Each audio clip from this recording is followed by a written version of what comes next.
नमस्ते दोस्तों, मैं रवीश कुमार और आज के जानेंगे देश दुनिया का सबसे बड़ी खबर क्या है, राजनीति मुद्दा क्या चल रहा है देश में। इन सभी मुद्दों पर चर्चा करेंगे आज के इस वीडियो में।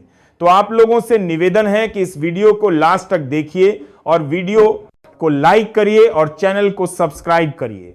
चलिए शुरू करते हैं। राहुल गांधी ने चुनाव आयोग पर आरोप लगाते हुए कहा कि उनके पास वोट चोरी के पूरी तरह पुख्ता सबूत हैं, यानी उनके पास ऐसा एटम बम है कि यदि फोड़ दिया जाए तो चुनाव आयोग कहीं भी सुरक्षित नजर नहीं आएगा। आज तक उन्होंने दावा किया कि धांधली के ये सबूत मध्य प्रदेश, महाराष्ट्र, कर्नाटक और बिहार में मतदाता सूचियों में फर्जी वोटर, गलत पते, एक पते पर दर्ज अनेक वोटर, बिना मकान या पहचान वाले वोटर समेत 5 तरीकों से सामने आए हैं। आज तक 2 स्थान और समय। राहुल गांधी ने यह आरोप 5 अगस्त को बेंगलुरु में एक सार्वजनिक कार्यक्रम प्रदर्शन के दौरान लगाए थे। आज तक 3 चुनाव आयोग की प्रतिक्रिया। चुनाव आयोग ने राहुल गांधी से इन आरोपों पर हलफनामा अफिडेविट प्रस्तुत करने को कहा है। इस तरह यह मामला उच्चतम स्तर पर अब औपचारिक रूप ले चुका है। आज तक 2000 कंपो।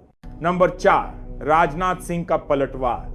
रक्षा मंत्री राजनाथ सिंह ने इस बयान पर तीखी प्रतिक्रिया देते हुए कहा कि अगर राहुल गांधी के पास वाकई एटम बम है तो उन्हें उसे फोड़ देना चाहिए, लेकिन साथ ही यह भी कहा कि वे खुद को सुरक्षित रखें। आज तक विस्तृत विश्लेषण, लगभग 5000 शब्दों के मुख्य बिंदु। राजनीतिक संदर्भ और रणनीति। राहुल गांधी के इस बयान को गहराई में समझने के लिए हमें उस राजनीतिक माहौल और रणनीति पर ध्यान देने की जरूरत है जिसमें यह बयान आया। वोट चोरी के आरोपों का लोक सहारा।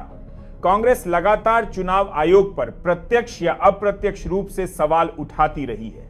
इस एटम बम बयान ने एक संवेदनशील दृश्यवादी रूप देकर मीडिया और जनता का ध्यान आकर्षित किया। मीडिया शोरगुल और भाषाई विमर्श। एटम बम जैसे शब्द ने राजनीतिक तौर पर सनसनी पैदा की, जिसमें राजनीतिक प्रेरणा, प्रोजेक्शन और विवाद दोनों शामिल थे। बी मीडिया कवरेज का स्वरूप। मीडिया रिपोर्टिंग ने इस घटना को मुख्य रूप से 3 भागों में पेश किया है। संवेदनशीलता और शॉक वैल्यू। शब्द एटम बम की सनसनी और भावगतित दर्शकों को जोड़ने की ताकत। प्रमाण और जवाबदेही पर ध्यान। हलफनामे की मांग। चुनाव आयोग की जवाबदेही और राजनीतिक दबाव।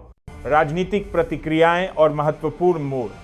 रक्षा मंत्री राजनाथ सिंह का पलटवार, विपक्ष का समर्थन या आलोचना। राजनीतिक संभावित प्रभाव और अर्थ। वोटिंग जनादेश पर ध्यान। यह दिखाता है कि कांग्रेस चुनाव प्रक्रिया में पारदर्शिता को प्रमुखता दे रही है और वोटिंग जनादेश इलेक्टोरल मैंडेट की प्रामाणिकता को लेकर सवाल खड़े कर रही है। भविष्य की रणनीति के लिए संकेत। यदि आयोग हल्फनामा मांगता है तो यह आगे की कानूनी लड़ाई का आधार बन सकता है। साथ ही मीडिया तथा जनता की निगाह इस पर बनी रहेगी। संभावित आलोचनाएं और सीमाएं। अभिव्यक्ति बनाम तथ्य। यह बयान केवल आरोपों की भाषा में है, जबकि एटम बम जैसा शब्द संभावित रूप से गलतफहमी, हानिकारक अर्थ या अतिशयोक्ति से भरा हो सकता है। पूरे सबूत का अभाव। अभी यह स्पष्ट नहीं है कि राहुल गांधी एटम बम के रूप में पेश किए गए सबूत कितना विश्लेषणात्मक, तकनीकी या निविदात्मक हैं। निष्कर्ष और आगे की राह। बड़ी तस्वीर में राहुल गांधी का यह बयान चुनाव आयोग के प्रति कांग्रेस की चुनौती का एक ऊर्जावान और प्रभावशाली तरीका था।